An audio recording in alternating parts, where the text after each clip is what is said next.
I was a soldier, then a veteran, a husband, and a father. And with my VA home loan, I'm a homeowner. No down payment required and no PMI. Build your future with the VA home loan. Get what you earned. Visit choose.va.gov. Not all veterans are eligible for the type or amount of benefits mentioned here.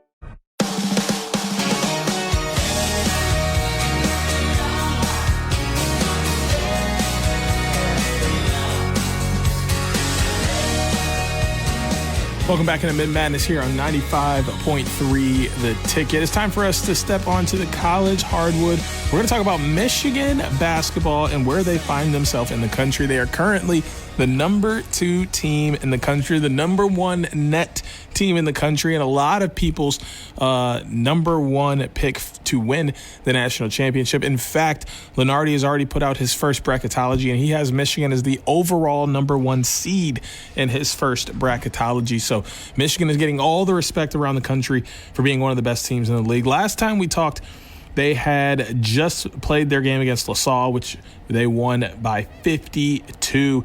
And then they went out and had their game earlier this week against McNeese, and they did improve to 12-0. Michigan won that game by 41 points, led by Merez Johnson, who had 24 points, 8 of 12 on field goals, 8 of 9 from the free throw line. He also had 11 rebounds, 5 on the defensive end, 6 on the offensive end for a double-double. Ade Mara, 5 assists, only 3 turnovers in 22 minutes. Looking at the full box score as we get into some of the other stuff happening in this game, Yaxel Landenborg goes 16 points, 6 of 10 from the field, 1 for 2 from the three-point line.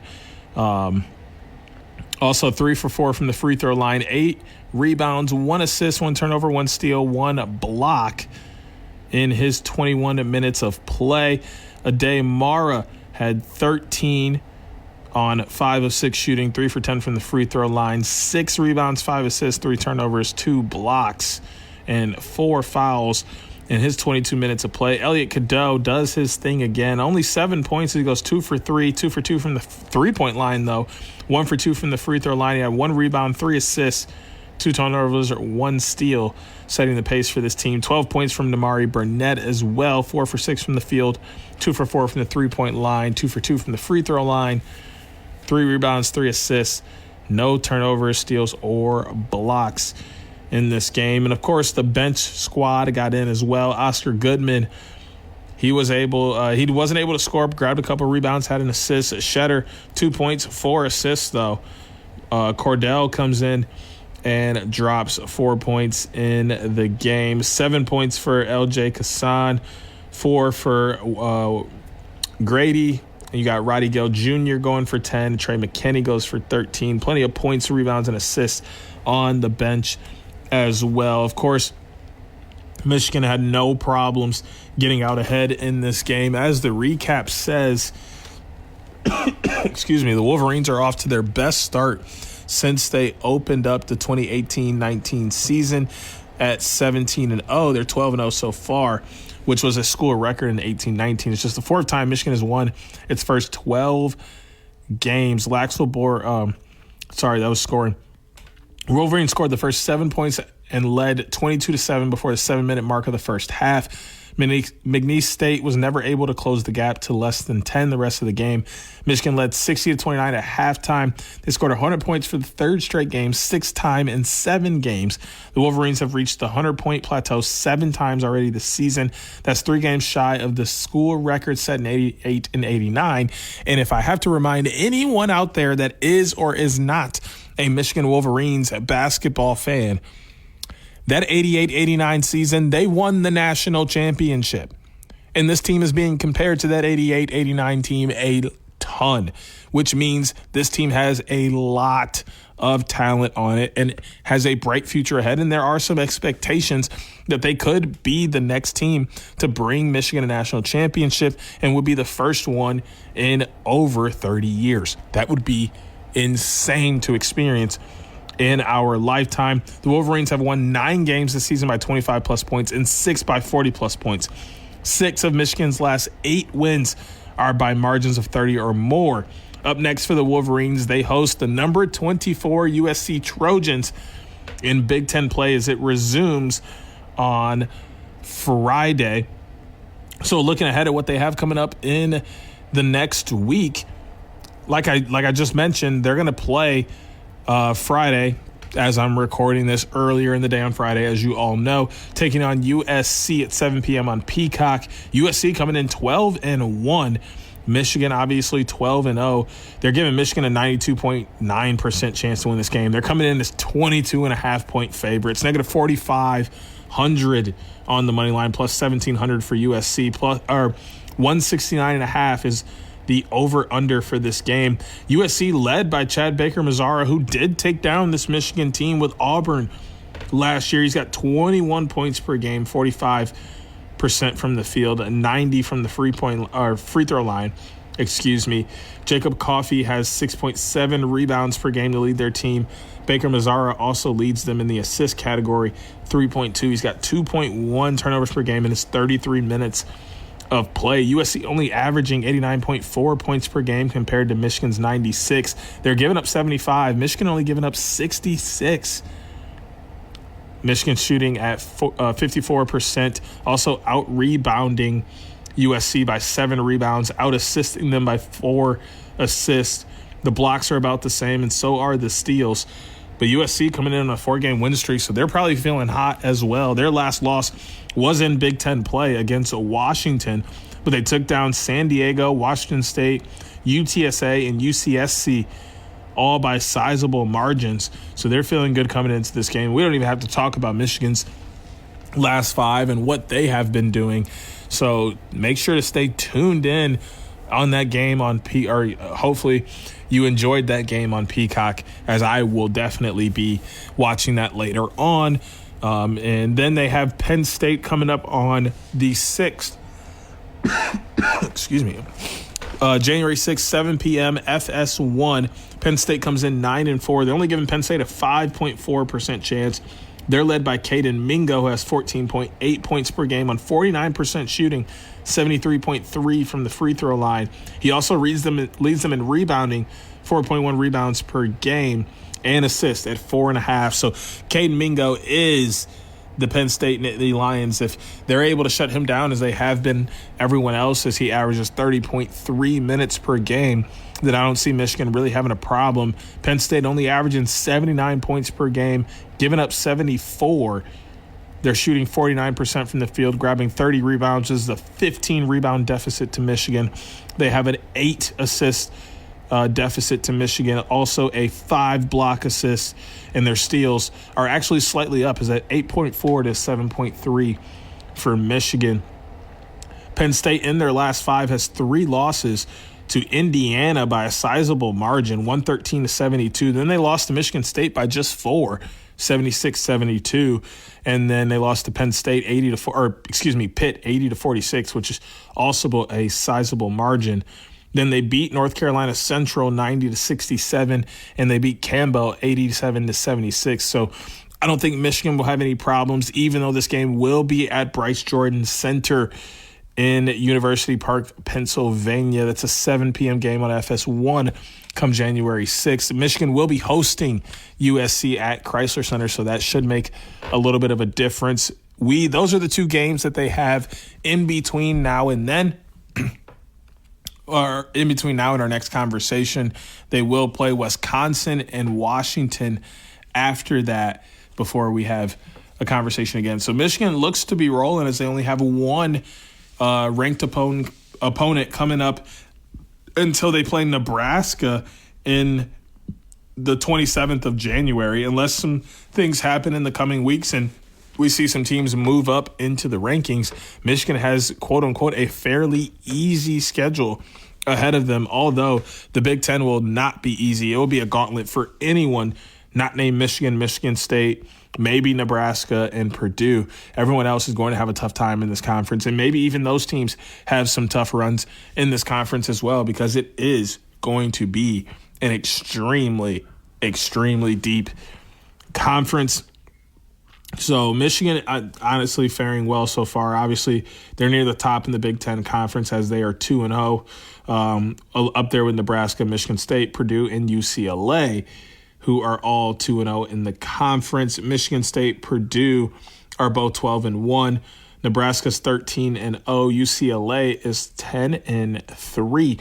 Like I said, that's just the top of the standings. There are Illinois, Washington, Minnesota, USC, Iowa, Indiana, Ohio State, and Wisconsin. So 8 teams are all 1-1, right in the middle of the pack as well. And then everyone else sitting at 0-2 at the bottom of the conference. So this conference is literally just pins and needles away from being an explosive conference. All it takes is for a few teams to put together a couple wins in a row, and all of a sudden they're near the top of this conference and they're fighting, and they're most likely ranked, and then they're going to be pushing for a spot in the NCAA tournament. The Big Ten is going to be an extremely, extremely deep team. So with Michigan being poised to be a number one team, it's insane. It's insane how good this team is. They have been able to survive all of their scares, quote unquote, and it looks like they're closing in on Arizona as well as they begin to get those first place votes. They had 38 of them in the most recent rankings to come out. Arizona had 38. Michigan followed right behind at 19, which was 4 more than they had the week before. So they're continuing to pull within that gap to go ahead and get that 1 seed. So as they continue to blow teams out and continue to win, they're hoping that teams continue to see the success that is laid out in front of them. But I really like what Michigan has to offer the country. I don't think there's a bad thing going for them right now. And Dusty May has said it multiple times that this team is not at its peak. This team still has so much more to learn and so much more to grow and so much more inside of them. This team has another gear, another level. He's mentioned it before, and I think that should be scary to every single team in the country. What do you mean this team can play better than what it already is? This team is beating teams by 40 and 50 points, and it can play better than beating teams by 40 or 50 points. I don't know what that means. That means you can beat teams by 60, 70, 80, 90, 100. Like, how much better does this team get than it already is? You don't see a team made up of a couple guys who stayed and then a bunch of transfers gel so quickly. You don't see them play so unselfishly. You don't see them play at such a high level so fast. I don't know what it is that Dusty May has done with this program, but wow, is it great. I'm happy for it. Dusty May is single-handedly the best hire by Ward Manuel in his career. There's another lady that I'll talk about later on in this show that is also a very great hire for Ward Manuel. I can't give you her name yet because that's coming up later on in the show, but those two top-tier hires for him, and their work with their teams are proving it week in and week out. Dusty May has his team looking like the best team in the country, and everyone around the country is talking about it. There even are other teams in the Big Ten who are saying there isn't a team in the country that can beat Michigan right now. They don't even think their own teams can beat Michigan because of how well Michigan has been playing. So really, what are we talking about here? We're talking about Michigan possibly winning a national championship this year. I'm extremely excited for it, all because they went out and they decided to hire the right guy. Dusty May was the right guy. Wasn't sure if he was a Michigan guy coming in. A lot of people said that. There were a lot of skepticisms because of where he was coming from down at Florida Atlantic, and he was bringing a couple of guys, and then they saw what he did with Danny Wolf and Vladimir Golden. Vladimir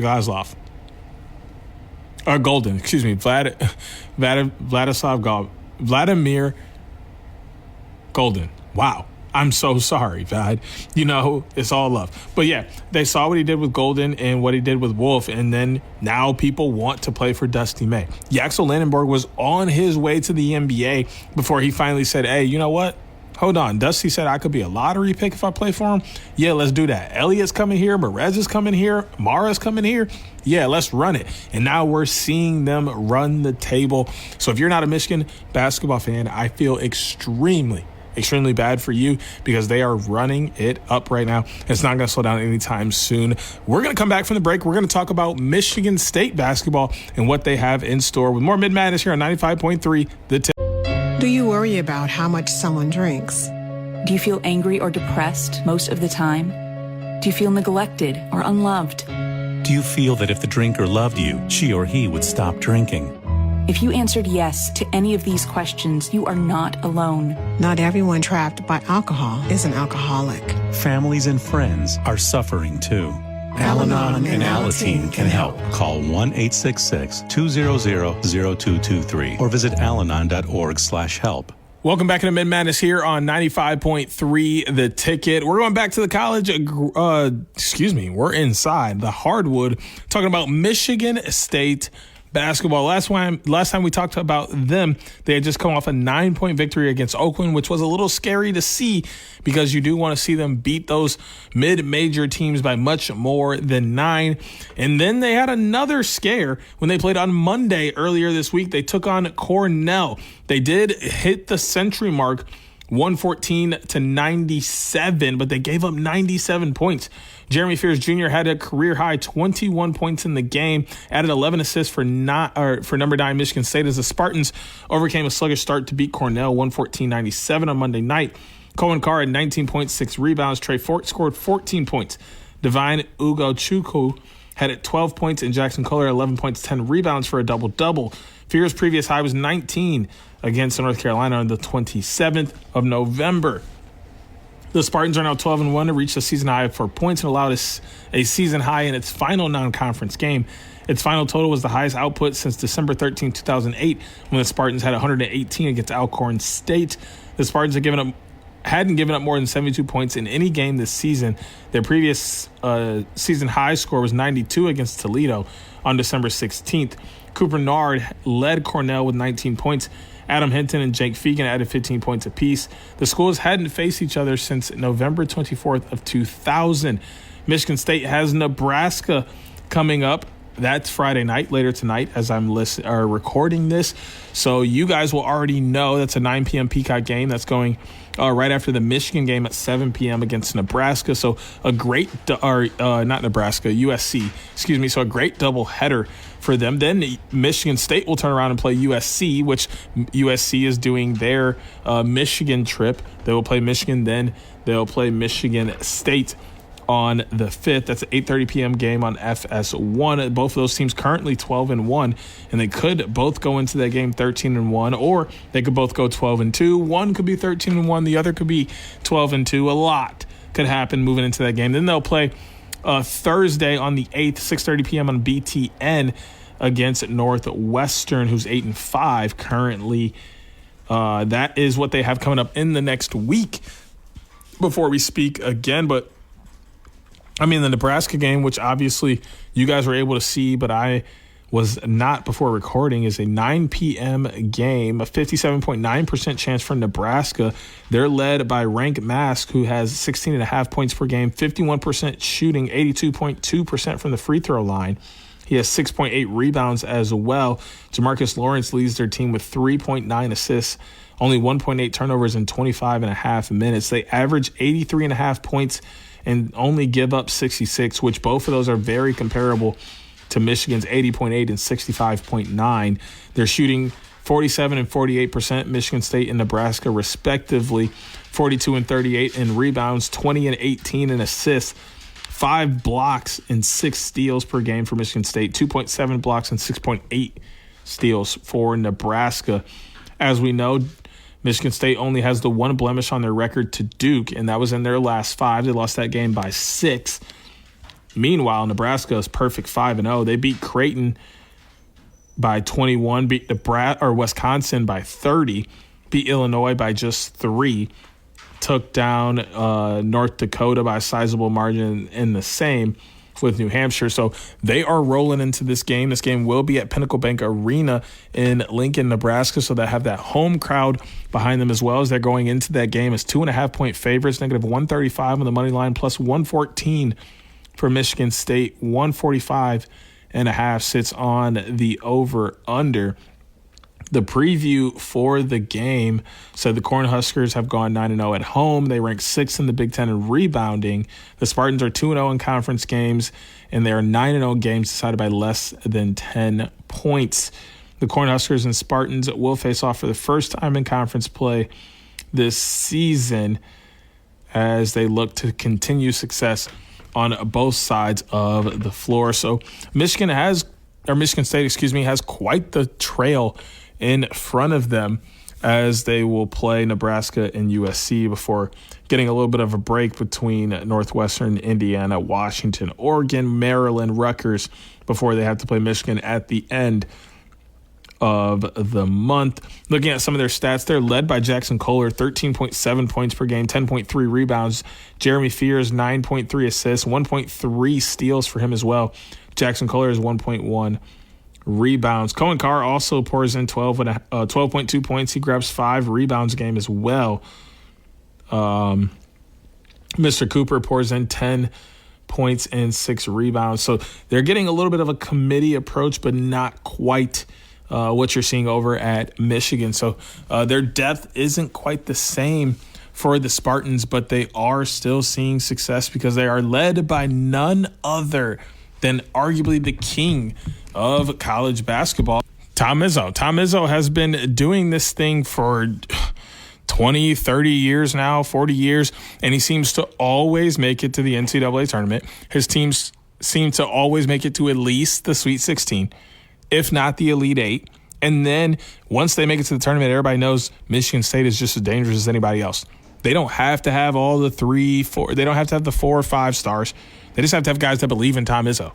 He's going to get them to play at a level that nobody else is ready for. Once they they understand that, hey, we just have to be good enough to get a seed in the NCAA tournament, and then we're going to turn it up a notch. We're going to play real Michigan State basketball in the NCAA tournament because we want to see who is ready to actually win a national championship. It amazes me the way that Tom Izzo is able to coach year in and year out. Now, I do think his time is coming to an end at some point, and I do think that the next time he loses a game before the Sweet 16 or maybe the Elite 8, he's going to call it one and get out while he's ahead. But at the current moment, he has nothing to worry about. This team's 12-1 and almost beat Duke, who many people are touting Duke as one of the favorites to win the national championship. Joe Lunardi in his bracketology has Duke as a 1 seed. So once again, Duke is a powerhouse and a blue blood. So if you go out and you're able to compete with them and only lose by 6, you easily could have won that game without a couple of mistakes that you made on your end. Then, of course, you're going to be able to compete with anybody else in the country except the Michigan Wolverines. I'm telling you, Michigan Wolverines are going to give this team a real run for their money. It's going to be a great game in this East Lansing. It will be a great game in Ann Arbor as well when they play again, because they do play twice this year. Michigan State is just a different team. You can't ever count them out of any game, and it's because of who they are led by. I do think they have a little bit of a tougher road this year because they don't have, in my opinion, like that guy that can just create. Jeremy Fears Jr. is starting to become that guy, but he's got to get there quick. He's got to get there quick. I mean, he's got to get there before Big Ten play starts. He's got to be able to create a bucket on command for this team at any time, whether it's creating one for himself or someone else. But they need that playmaker headed into Big Ten play. They need that playmaker for the NCAA tournament that is at a next level and will be able to do it at any moment, because that is their real problem. And defense. I'm sorry, defense and rebounding, because you're giving up 97 points to Cornell. You're giving up 70 points to Oakland and only winning the game by 9. Michigan State. That is never going to be okay. You're not going to have long-term success if that's the kind of output that you're allowing, right? You only beat Colgate by 11. You gave up 69 in that game. Arkansas, you beat them by 3. I'm cool with that because they were ranked. That's a tough game. You went out and you beat Kentucky. That's huge. You beat San Jose State by 19. You gave up 60 points in that game. You gave up 56 to East Carolina, gave up 58 to North Carolina, which was a phenomenal game for you. So that was a great win. You went out and you throttled Iowa. Huge. But you gave up 72 points and only beat Penn State by 4. You gave up 69 points to Toledo. Your defense isn't great. And if you're going to win more games in the NCAA tournament, if you're going to win games in the Big Ten, if you're going to win games in the Big Ten tournament, you're going to have to play better defense. There is no other way around it. There's no way to cut the cake there where you can slouch on defense and get away with it. You don't have high-level scorers, and you don't play at a pace that allows you to outscore other teams at a large margin. So if they can score, you're in trouble because you can't make stops. You can't stop them from scoring, but they can stop you from scoring. I bet it. That's Michigan State's real problem this year is they don't have a go-to scorer, and they don't have a go-to guy that can create for anybody at any time. If they're able to figure out that problem, they will have a little bit more success, and they will be able to make up for some of the problems that they have elsewhere on the floor, including the defensive end. They're the exact opposite of Michigan. They're a team that's like, hey, we just got to figure out how to win, whereas Michigan is like, hey, look at here. We're going to force you to take the shots we want you to take. When you miss them, we're going to grab the rebounds and get out in transition and make easy layups, and we're going to beat you by 40. We're going to press you so that you speed up and you make stupid mistakes because that's what basketball is about. We're going to play team ball. The open guy is going to take the shot. He's going to knock it down. And if he doesn't, we're going to grab the offensive rebound and go back up with it. Like, Michigan plays a pretty methodical game, whereas Michigan State is all about the vibes. They want to get in your head, they want to play hard, and they want to make it a tough, gritty game so that they can come out with a sloppy win at the end of the day, because all that matters is who wins the game. Doesn't matter how you win it, and Michigan State's a great example of that. Hey, they don't care how they win games, they just need to win them. That's what it is for them. They got to make sure they win games. They don't care how they win them. Whether they win by 40, they win by 20, or they win by 1. They just got to make sure they win them so that they keep getting them in the win tally mark and that they keep going up in those rankings and they're able to solidify a spot in the NCAA tournament. I'm never mad with the way Michigan State plays basketball. That has always been their philosophy, and it has worked for them year in and year out. So anyone who doesn't like it, either don't be a Michigan State fan or you just deal with it because it's greatness. And we have to appreciate greatness while it's happening in front of our eyes. We throw it away too often in sports. So we're not going to do that here. When we come back from the break, we're going to talk about some miscellaneous things and some hockey happening in the state of Michigan here on Mitten Madness on 95.3 The Ticket.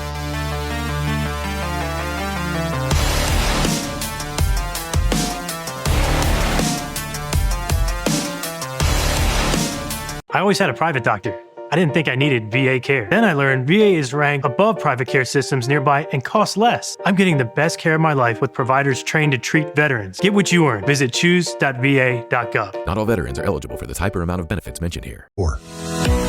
Nearly 2,000 of the state's top student athletes will be recognized for excelling academically and in school activities through the MHSAA's Scholar Athlete Award, underwritten by Farm Bureau Insurance. The applicants will be in the running for a total of 32 $2,000 college scholarships.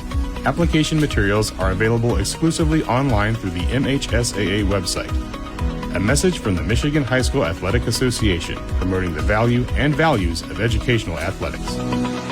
Mike Rowe on the student organization known as Skills USA. Well, everybody talks about high unemployment. It seems to me that the real problem is the skills gap. There are opportunities available, millions of them. Skills USA is on the front line. They're encouraging soft skills and specific skills. They're the connective tissue in between the opportunities that exist and the hopes that a lot of parents and kids have for their own future. Learn more at microworks.com and skillsusa.org. Skills USA, champions at work.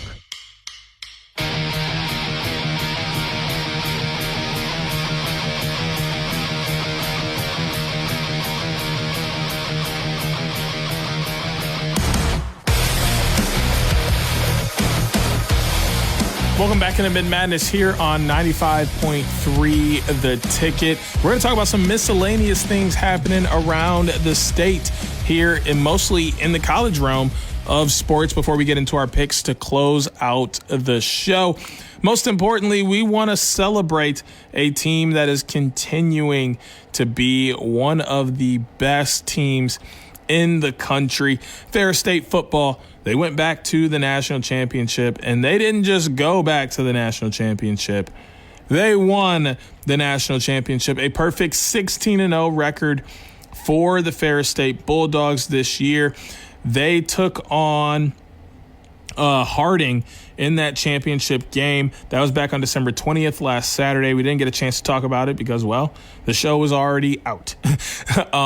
But they won that game 42-21 in McKinney, Texas for the D2 National Championship. They jumped out to a 14-point lead, and then at halftime, after Harding was able to bounce back and score 14 of their own in the second quarter, it was 21-14, and then a huge third quarter from the Bulldogs put them up 42-21, as it was 21-7 in the third. Neither team scored in the fourth, but that was just fine with the Bulldogs because, as I mentioned, they were national champs. Taking a look at the rundown here, the Ferris State University Bulldogs continue to dominate run as the Bulldogs claim their fourth NCAA D2 national championship in the past 5 years with a convincing 42-21 win over Harding from Arkansas on Saturday in McKinney, Texas.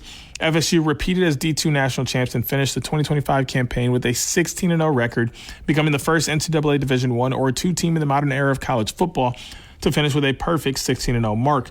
It's unbelievable that we did it again, and I'm so proud of our players and staff for what they have accomplished, said head coach Tony Annese from FSU.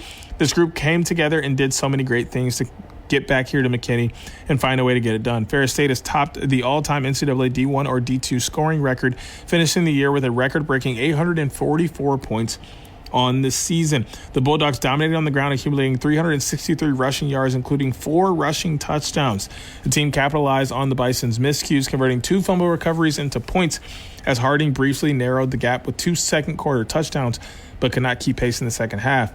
Ferris State capitalized on a strong ground game to take a commanding lead in the first quarter, highlighted by quarterback Wyatt Brower's 2 rushing touchdowns, and it just all went from there. The win has extended the Bulldogs' winning streak to 30 consecutive games dating back to the start of the 2024 campaign. So once again, congratulations to the Ferris State Bulldogs, who have continued to have an uber amount of success on the football field over the last couple of years. As we said, 4 national championships in 5 years, and not to mention former national championship for the Ferris State Bulldogs, Trinidad Chambliss, trying to do his thing with Ole Miss Rebels in the college football playoff, has looked phenomenal at the Division I level in a Power 4 school, jumping right from D2 powerhouse Ferris State. So for all of those saying, oh, it's D2, not that good, no.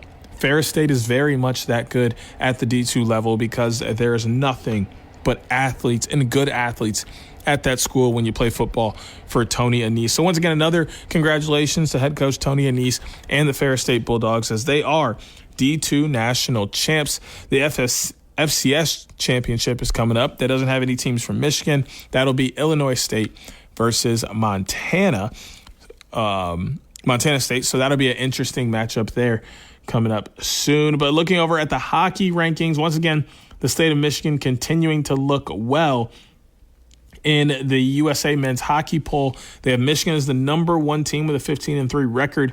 Michigan State is 11-3, is the number 3 team, and Western Michigan at 9-5 as the number 7 team in the country. The USCHO men's poll has Michigan as the 1 seed, 16-4 record. So that was updated on December 29th. The U.S. hockey men's poll was last updated on the 1st. So it's been a little minute since they put that out. Michigan State now 13-4, still the 3rd ranked team in the country. And Western Michigan 11-6, 7th ranked team in the country still. And their Michigan Tech is also receiving votes to be ranked. So the state of Michigan, once again, continuing to do its thing in the hockey realms. Going to take a peek at their schedules here as I am pulling those up. Great podcasting here by your guy. So Michigan hockey, their next game will be Saturday, later today, 7 p.m. in Ann Arbor against the U.S. men's national developmental team, obviously the U18 team.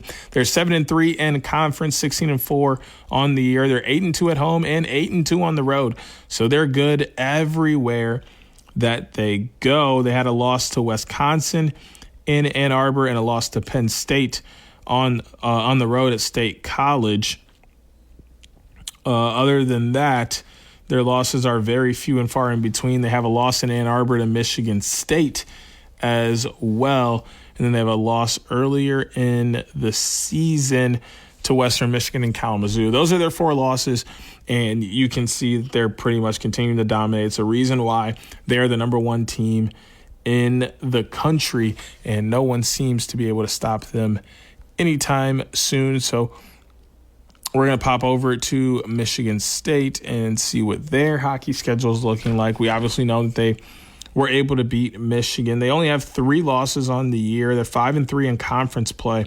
They're 5-4 at home, but 7-0 on the road and 2-0 in neutral site. So I do know that they did just play in the Great Lakes Invitational. They took down Ferris State 5-2 after coming off that win against Michigan. And then they took down Michigan Tech in the championship game. Those games were played at Van Andel Arena over in Grand Rapids. Michigan Tech won that game 4-1.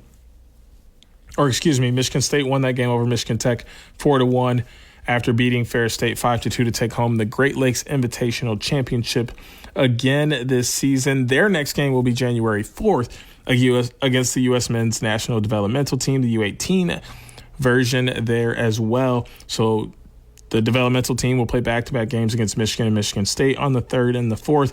Michigan State will then take on Ohio State on the 9th and the 10th for their next Big Ten series. Popping in for a quick second on our lovely Broncos, who are technically still national champs until somebody else wins one. Taking a look at their schedule here, they're 12-6. They're 6-4 in their conference play, 4-4 at home, 6-2 on the road, 2-0 in neutral site. They have 2 losses to the University of Denver at home at Lawson Arena. They also lost to University of Minnesota Duluth on the road at home against Lawson Arena, then beat them in overtime the following day. They're coming off a win over Boston College and Wisconsin in the Quick Trip Holiday Face-Off on the 28th and the 29th. So they were able to go up there and win that and come out with a huge ranked win over the number 2 team in the country and the number 12 team. Their next matchups are Friday and Saturday. Friday, as you're listening to this, Saturday tomorrow against Notre Dame at Lawson Arena before they take on Denver on the road the 9th and the 10th.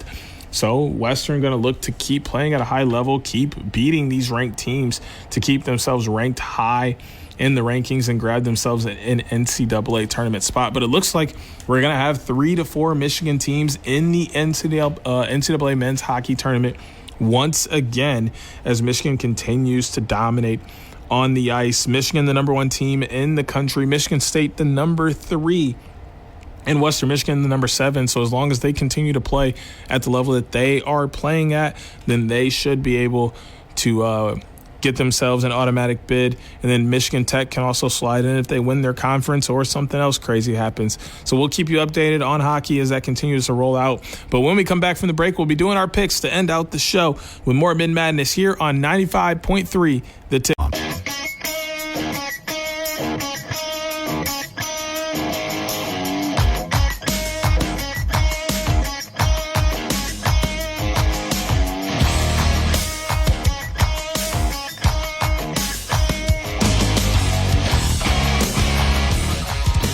Welcome back into Mitten Madness here on 95.3 The Ticket. It's time for us to get into my favorite part of the show. We're about to talk about our picks. Now, you can play along with our picks every single week using the chat feature in the Ticket app. Listen as we run down through the games. I give my deliberation. I talk about all the information I have. I select my picks.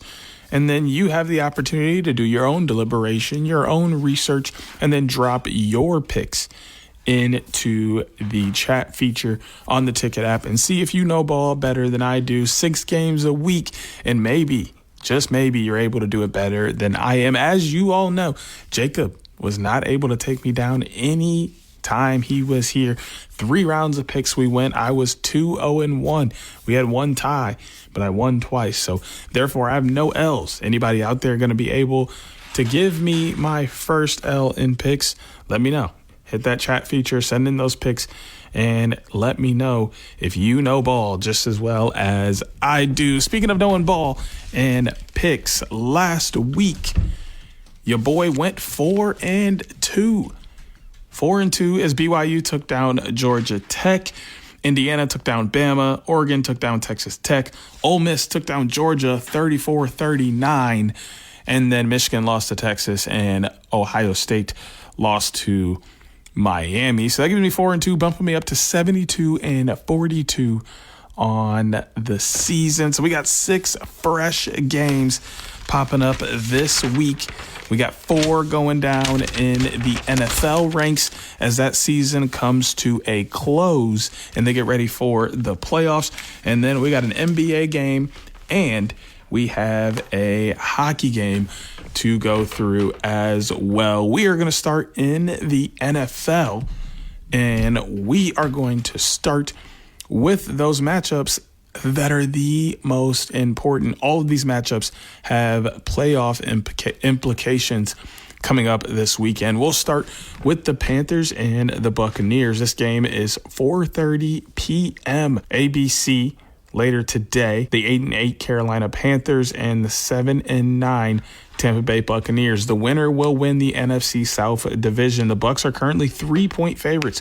43.5 on the over/under. -155 for the Bucs. Plus 130 for the Panthers. 38% for the Panthers. 61.7% for the Bucs. In the matchup predictor, there are some injuries on both sides that will play a factor into this game. The Panthers have a win over the Bucs and the Rams in their last 5, but have losses to Seattle, New Orleans, and San Francisco. Meanwhile, the Bucs are 1-4 in their last 5. They have one win over the Arizona Cardinals, 20-17. They have losses to New Orleans, Atlanta, Carolina, and Miami in that stretch as well. This one is for all the marbles. The team that wins this game goes to the playoffs. The team that doesn't is headed to Cancun early. And as much as I like the Bucs, and I've been on the Bucs side most of the season and the last few seasons, this is not a game that I can be on their side. I really like Bryce Young. He's been hooking up well with Tedero McMillan, and they have connected well. Rico Dowdle has been great in that backfield. The defense has stepped up to a large quantity, and so now they're playing really good football at the best time of the year. Give me the Carolina Panthers to take down the Buccaneers, claim that last playoff spot in the NFC, and we'll move on to the playoffs. Our second game of the week is following that game, 8 p.m. It's going to be ABC and ESPN, just like the last game. The 13-3 Seahawks will be playing the 12-4 49ers for first place in the NFC. If Seattle wins, they'll have first. If San Francisco wins, they'll have first. The other will drop lower and play in the first weekend. 1.5-point favorites are the Seahawks, 47.5 on the over/under, -120 on the money line, even for the 49ers. 50.5% for the Seahawks, 49.1% for the 49ers. Injuries on both sides, as always, expected in this game. George Kittle, questionable. Ricky Pearsall, questionable. Trent Williams, questionable for the 49ers. You got Kobe Bryant, Kobe White, and Jones questionable for Seattle. Seattle is 5-0 heading into this game, an overtime win over the Rams, a win over Indianapolis, and then Minnesota, Carolina, and Atlanta. 49ers are also 5-0 headed into this game. Wins over Chicago, Indianapolis, Tennessee, Cleveland, and Carolina. This game is for all of the marbles. This game will be at Levi's Stadium in Santa Clara, California. Even though San Fran is going to be the home team, I do not know that I have enough trust in them to rock with them for this game. I really like the Seahawks and the way they've been playing. I feel like their defense is a little bit better than the 49ers this year, and Sam Darnold and Jackson Smith and Jigba have been ridiculous this season. Give me the Seahawks to win a road game here and claim the number 1 seed in the NFC. That's going to move us on to another game with some playoff implications. First seed in the AFC up for grabs for the Broncos. The Chargers can't really change things, so they will be sitting Justin Herbert and a few other starters as they prepare for the playoffs. Amarion Hampton is questionable, so he may not play either as they try and be healthy for the playoffs. The Broncos are 12.5-point favorites currently, 37.5 on the over-under, negative 1,000 for the Broncos, plus 650 for the Chargers, 68.6% chance for the Broncos, 31.1% chance for the Chargers. The Chargers are 4-1 in their last 5. Their lone loss to Houston, but they did beat Dallas, Kansas City, Philadelphia, and Vegas. Meanwhile, the Broncos are 4-1 in their last 5 as well. They have an overtime win over the Commanders. They beat Vegas, Green Bay, and Kansas City, and then they lost to Jacksonville by 14. Like I said, a lot on the line in this game for Denver. This is a 4:25 game tomorrow on CBS. Not much on the line for the Chargers. Chargers are going to sit some starters. I think the Broncos want that 1 seed. I think they want that bye. So they're going to come out and play hard for at least a half, maybe 3 quarters to guarantee that victory for themselves, lock up the 1 seed in the AFC. So if you haven't figured it out by now, I'm going to be rocking with the Denver Broncos as this game will be at Mile High Stadium, in Power Field at Mile High Stadium in Denver, Colorado. So the Broncos will be the 1 seed in the AFC if my picks turn out to be correct. And then that gives us one more football game to get into for the weekend. That game is going to be the Ravens and the Steelers. This game will be for the AFC North title. The 8-8 Baltimore Ravens will be traveling to Pittsburgh to take on the 9-7 Steelers. This game will be on NBC and at Peacock, 8:20 p.m. tomorrow. The Ravens have 57.4% chance to win, a 42.2% chance for the Steelers, although this game will be at Acrisure Stadium in Pittsburgh. Lamar Jackson is expected to play in this game. Rashad Bateman is questionable. Kyle Van Noy is questionable. Roquan Smith also questionable for the Ravens.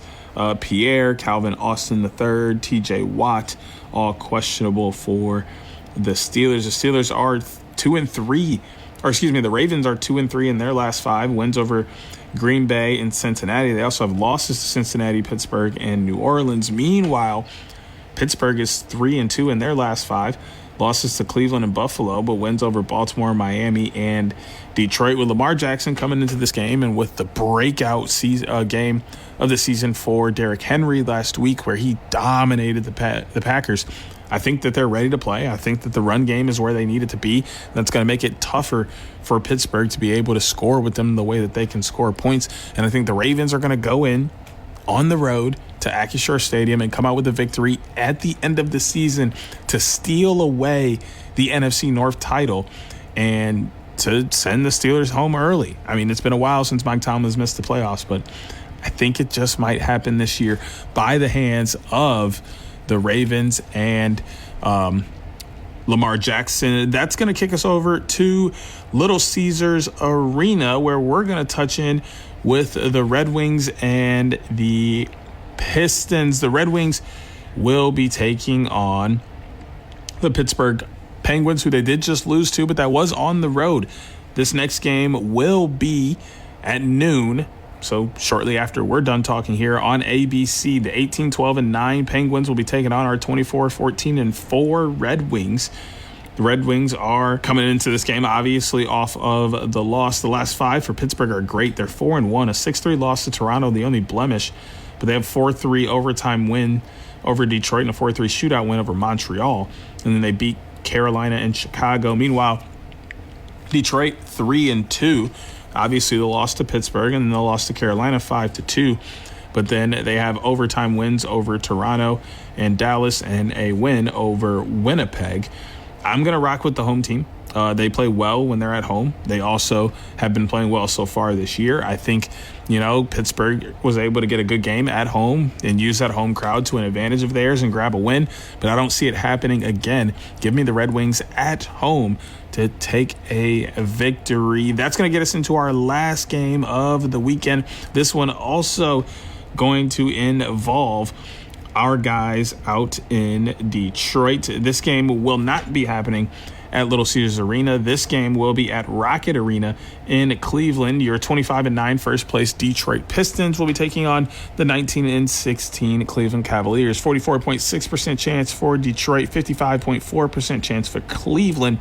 Cade Cunningham, Donovan Mitchell, Jalen Duren, Evan Mobley, and company will take each other on. A lot of game time decisions on both sides, but we're sure most starters will play. Pistons are 2-3 in their last 5. They beat the Lakers, and the Kings have lost to the Clippers, Utah, and Miami. Meanwhile, the Cavs are 3-2 in that same stretch, lost to Houston and New York, but were able to beat Phoenix, San Antonio, and New Orleans. 2 p.m. game coming up tomorrow, and the Cavaliers did win this first contest back in October, but I think the Pistons are going to even things up, and I'm going to take them to win this game as well as Cade Cunningham continues to play at a high level. That is going to give me the Panthers, the Seahawks, the Broncos, the Ravens, the Pistons, and the Red Wings as we head into another weekend. As you should know, we have tons coming up on the ticket this weekend for you to listen to, pulling those games up for you now. I know that we have the doubleheader tomorrow, which is the Panthers and Bucks coming up first, and then you have the Seahawks and 49ers that follow that up. Then on Sunday, we have Sunday Night Football, which is Ravens and Steelers. No Monday Night Football this weekend. Then we will pick things back up next weekend with the playoffs. Hopefully you guys have a fantastic weekend of sports, as I'll be doing the same. And we'll get back with you next week with more Mitten Madness here on 95.3 The Ticket. Join Da'Jzon Hughes every Saturday morning at 10 a.m. for Mitten Madness on 95.3 WBCK. Miss the show or want to run it back? Stream Mitten Madness on demand on the WBCK app. Sponsored by AirwayCashForJunkCars.com.